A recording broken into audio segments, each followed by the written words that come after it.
Now, private properties and 10 schools in Cape Town have been adversely affected by the inclement weather conditions. Townships and some suburbs where the hardest hit. The city's executive mayor says Cape Town has received double its monthly rain in just a few days. Our reporter Nasiphi Same filed this report. Devastation and a trail of destruction. This comes a day after the intense cold, heavy rains and strong winds caused havoc across the Cape Town metro overnight. This time around, part of the busy Spine Road collapsed due to flooding. School-going children and workers risked their lives crossing from one side to the other, using what is left of the road barricade.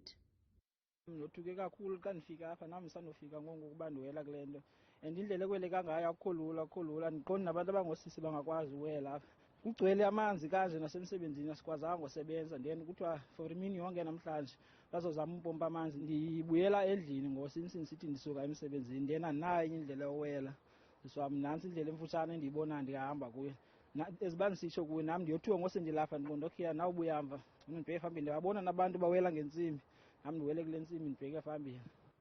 While traffic officials have cordoned off Spine Road, residents in the surrounding are concerned about the planning and infrastructure of roads in flood-prone communities surrounded by flares. Anyone with common sense knows that when water is mixed with sand, it becomes mud.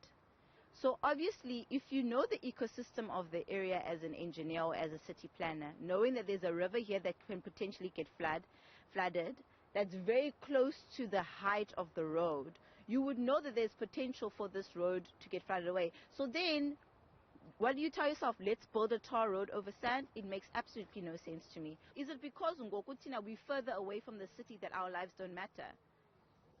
Hundreds of property owners have felt the wrath of the two-day downpours. While City of Cape Town authorities indicated that they were on high alert, Langa residents bemoan the lack of care and urgency they receive from city officials.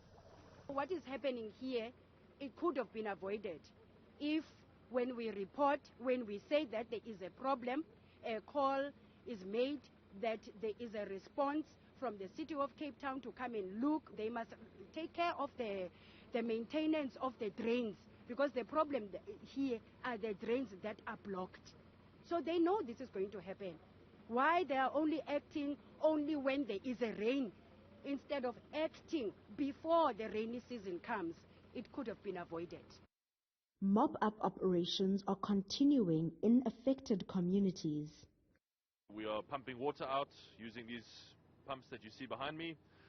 We've got hundreds of them out in the city in all these worst affected areas, 2 right here in Langa.